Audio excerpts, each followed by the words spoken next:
Francisco, ¿cómo fue la muerte de Manolete? Es decir, ahí, ¿qué pasó? La muerte de Manolete fue un ejercicio de pundonor. Es decir, aquí ni hubo fallos, ni hubo errores, ni hubo absolutamente nada. Fue de alguna manera la reivindicación del hombre que no tiene necesidad de reivindicar absolutamente nada, Ujú. dándolo todo cuando era un hombre que en ese momento había alcanzado absolutamente todo lo que podía soñar cualquier hombre. Estaba viviendo un momento propicio a nivel sentimental.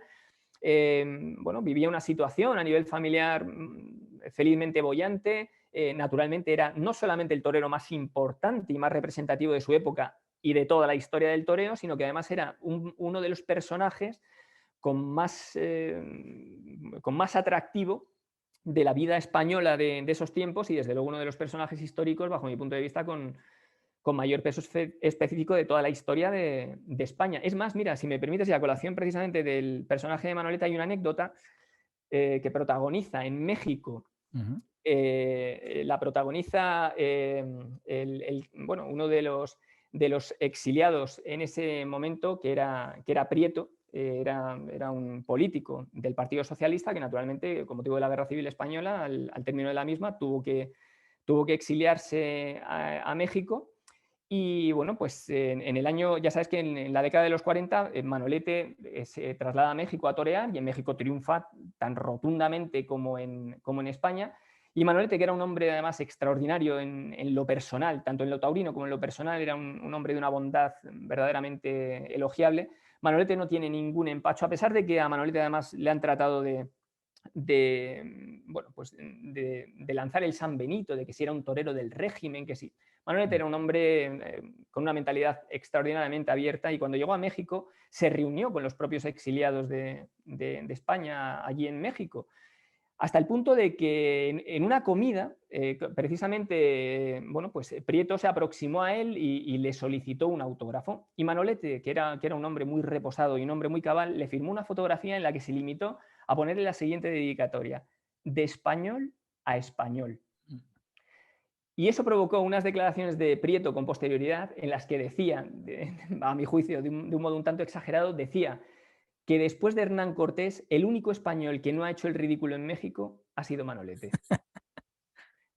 Eso llegó a decir este señor. Y bueno, siguiendo con lo de la muerte de Manolete, lo que te quería comentar es que, al contrario que en el caso de Joselito, que con Joselito su muerte lo orla y lo mitifica, en el caso de Manolete, lamentablemente sus detractores eran personas tan acibaradas, personas tan llenas de una lacra interior que a pesar de la muerte de Manolete todavía se le cuestiona y se considera que Manolete es de alguna manera el estereotipo de cierto ventajismo en el toreo, cuando es todo lo contrario. Es decir, Manolete es probablemente, vamos, a mi juicio, junto a Juan Belmonte, la cumbre más alta que ha alcanzado la tauromaquia, de modo que jamás, jamás, y eso sí que se puede decir con conocimiento de causa, jamás se va a superar una cima como esa, ni la de Juan Belmonte ni la de Manolete.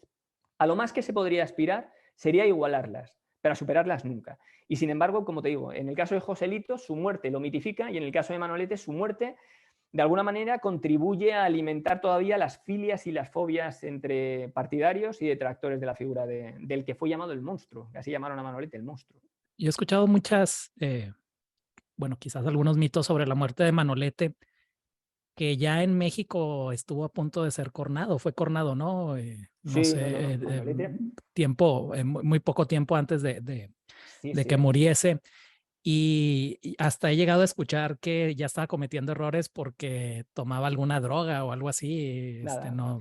Todo eso forma parte de la escenografía que se pretende de alguna manera, pues eso, enarbolar en relación a la figura de Manolete. Que en lo personal hiciera lo que quisiera hacer, a mí me parece tan perfectamente respetable como, como tanto si lo hace como si no lo hace. Quiero decir, yo ahí no, ni entro ni salgo. Y específicamente, ¿cuál fue el error, Francisco, de Manolete en No hubo en esa error, tarde? No hubo no hubo error. error. Como te dije, no hubo error. Lo que hubo fue un exceso de pundonor. A Manolete, esa tarde en Linares, hablamos del 28 de agosto de 1947, esa Ujú. tarde en Linares, la gente en Linares, en un pueblo de la provincia de Jaén, en España, la gente se ponía de pie sobre su asiento enseñándole a Manolete las entradas, enseñándoselas porque consideraban que el precio de la entrada era abusivo, que era un precio muy alto y consideraban que el culpable de ese precio era Manolete, que había inflacionado de alguna manera los precios. pero naturalmente Manolete no inventó en su momento, no inventó los flujos de oferta y demanda. Eso no lo inventa Manolete. Manolete es un profesional del toreo, es un artista por encima de un profesional. Manolete evidentemente se ha anunciado en los sitios no solamente más relevantes de España, sino en todos los lugares, y Manolete, pues naturalmente se presta a torear donde se le demande y donde se respete su caché. De modo que los que suben los precios son los empresarios, no Manolete. Claro. Manolete exige su caché. Que Joselito era más un empresario también, ¿verdad? Joselito era absolutamente todo. Es decir, Joselito capitalizaba la totalidad de todo lo que de alguna manera gira en derredor al mundo de los toros. Joselito, naturalmente, de facto era torero, exclusivamente matador, pero Claro. Joselito tenía ascendente sobre los empresarios, sobre los ganaderos. Y si no lo tenía, ya se lo procuraba él. Se lo procuraba él con objeto de que la fiesta saliera a su antojo y apetencia. Es decir, Joselito, a pesar de lo que nos vengan a contar ahora, le ha hecho un daño de fondo a la fiesta de los toros verdaderamente atroz. Es decir, lo que estamos viviendo hoy a efectos de negocio taurino, en cierta medida es el reflujo de lo que hizo germinar Joselito. Y a nivel de negocio, los toros no pueden pasar por su peor momento. Es decir, si somos honestos, si hablamos con claridad, el negocio taurino hoy por hoy es un negocio absolutamente vilipendiado. Y en cierta medida, pues el promotor, si bien yo considero que él no, evidentemente en su pensamiento de fondo no estaba el deseo tácito de que se llegaran a los extremos de hoy, pero inevitablemente el que puso en terreno franco todas las tropelías que hoy se cometen a nivel empresarial, inevitablemente fue él.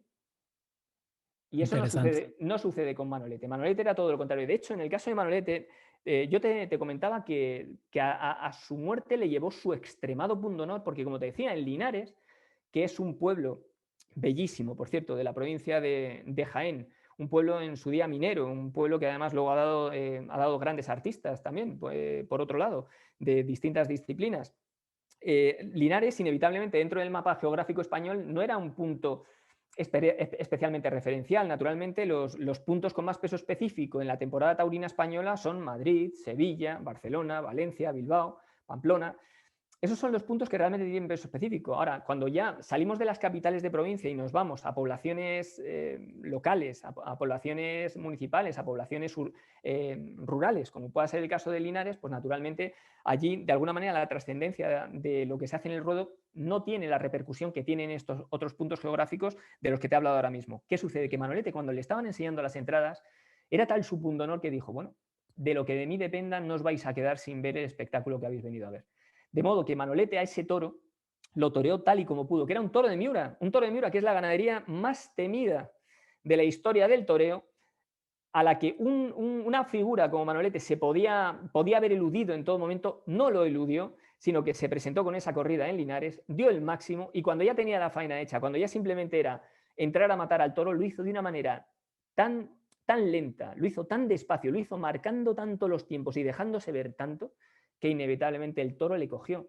Y a partir de ahí, pues sobrevino la muerte de Manolete con apenas 30 años. A mí Manolete me parece, insisto, me parece que es en cierta medida además el leitmotiv que tendrían que tener en la cabecera muchos de los que aspiran a ser toreros. Es decir, todos los que quieran ser toreros tienen que tener en la cabeza fundamentalmente dos ejemplos, que son los de Belmonte y Manolete. Y entre tanto, se pueden nutrir de otros muchos, sin duda, pero esos dos son las piedras angulares de la base de la que tendrían que partir.